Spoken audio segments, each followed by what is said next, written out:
घर पर स्वास्थ्य लाभ लेते हुए मैं अपने कंप्यूटर पर कुछ पुरानी चीज़ें देख रहा था।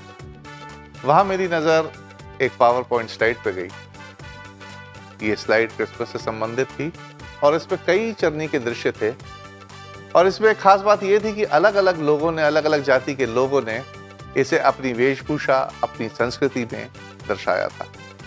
उदाहरण के तौर पर अफ्रीकन परिवार ने इस चरनी में जिन लोगों को खड़ा किया था वो काले थे तथा उनके बाल घुंघराले थे। चाइनीज परिवार की बात करें तो उन्होंने अपनी संस्कृति और अपनी वेशभूषा में चरनी को तैयार किया था। रशियन परिवार ने तो एस्किमोस द्वारा पूरी बर्फ से चरनी बनाई थी।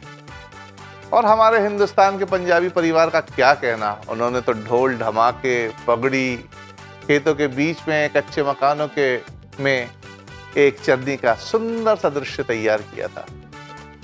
प्रियो, इन अलग अलग लोगों की चरनी में एक चीज बड़ी आम थी, वो थी उनकी संस्कृति और उनका यीशु मसीह। इन लोगों के लिए यीशु मसीह कोई ईसाइयों का मसीहा नहीं था, यहूदी संस्कृति से आया कोई मनुष्य नहीं था, वरन इन लोगों के लिए इनकी संस्कृति और इनका यीशु मसीह था।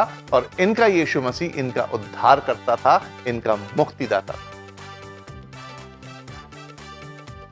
प्रियो, ये आज भी सत्य है कि प्रभु यीशु मसीह हर जाति और हर भूमि से संबंधित है, चाहे वो अमीर हो या गरीब, ग्रामीण हो या शहरी, पढ़ा लिखा हो या अनपढ़, ताकतवर हो या कमजोर।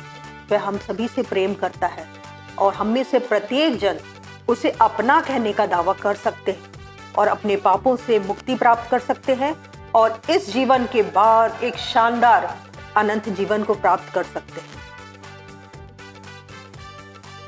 इसलिए आइए इस क्रिसमस पर हम बड़े विश्वास के साथ यीशु मसीह को अपने हृदय में अपना लें।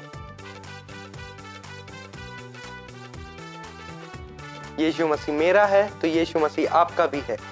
हमारे परिवार की ओर से आप सभी को बड़े दिन की हार्दिक शुभकामनाएं। Merry Christmas.